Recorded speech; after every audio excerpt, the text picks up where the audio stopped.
이재명 당대표님의 모두 발언이 있겠습니다. 대구 시민 여러분, 오랜만에 인사드리는 것 같습니다.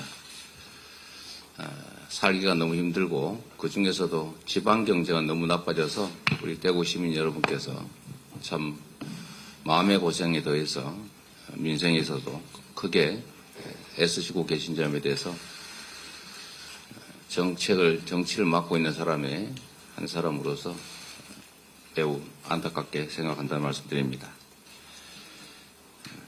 방법을 찾아내야 되겠죠. 1% 저성장의 늪에 갇힌 정부의 초라한 경제 성적표가 공개됐습니다. 한국은행이 올해 경제 성장률 전망을 2.2%로 그리고 내년 성장률 전망을 1.9%로 하향 조정했습니다. 1%대로 떨어지고 말았습니다. 정부가 내세운 상저하고의 최면이 결국 신기루가 되고 말았습니다.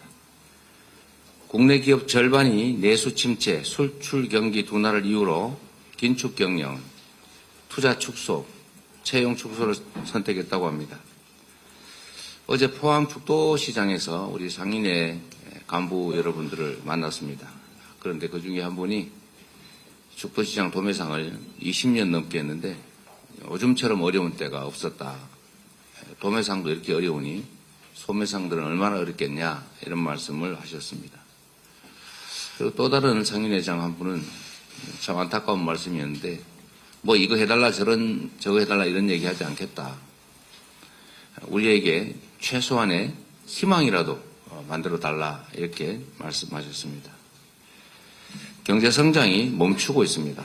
그리고 내수가 침체되고 있습니다. 이럴 때일수록 정부의 적극적 재정 정책이 반드시 필요합니다.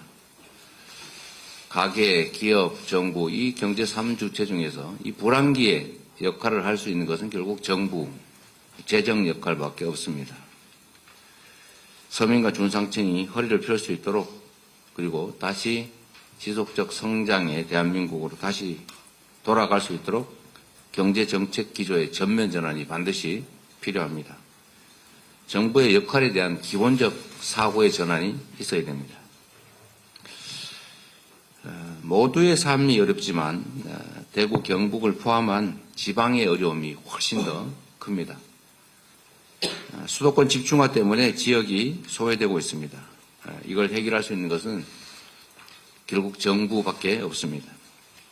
균형 발전을 위한 투자, 또 지역의 특성을 살린 산업 재배치 같은 지속적 성장을 위한 노력이 필수입니다. 말씀드린 것처럼 대구가 어려운 것은 대구 자체의 문제라기보다는 우리나라 전체 경제 성장의 하강 그리고 경기의 극심한 침체에 더해서 국토 불균형 발전, 수도권 1급 체제라고 하는 것이 주 원인입니다. 원인이 있으면 처방이 있는 것이죠. 이 문제에 대한 처방으로 국토 균형 발전 정책 그리고 성장 회복을 위한 정부 재정의 적극 역할이 반드시 필요하겠습니다. 우리 민주당은 홍준표 대구시장과 협력해서 달빛 내륙철도 특별법을 통과시킨 바가 있습니다. 그리고 여기에 더해서 여야가 힘을 모아서 대구 경북 통합신공항 특별법도 그리고 경주 에이펙 지원 특별법도 얼마 전에 통과됐습니다. 우리 민주당은 여기서 멈추지 않을 것입니다.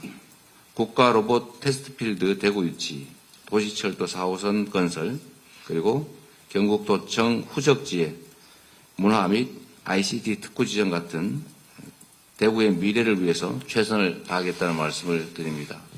우리 여기에 함께하고 계신 대구의 지역위원장님들과 당원들께서도 대구 지역 발전을 위해서 최선을 다해 주시길 당부드립니다.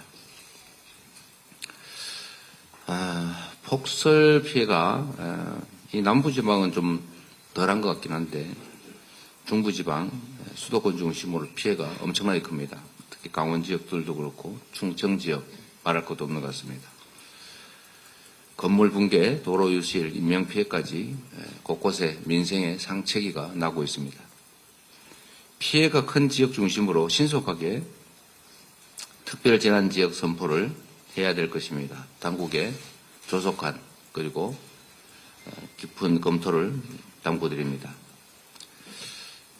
그리고 여기에 더해서 일상이 된 기후위기에 대한 우리 정부의 적극적 대책이 필요합니다. 전례 없는 폭염, 폭우, 또 117년 만의 폭설, 이런 기후위기로 인한 재난 참사는 우리의 삶을 미흡하고 있고 앞으로 점점 더 심해질 것입니다. 우리 정부의 무대응, 무대책으로는 이 기후위기를 이겨낼 수가 없습니다. 온실가스 감축 목표, 그리고 에너지 전환 등 전 세계 표준에 맞춘 우리 정부 차원의 강력한 기후대책이 필요하다는 말씀을 드립니다. 이상입니다. 다음으로 호수 대구시당위원장의 발언이 있겠습니다. 네.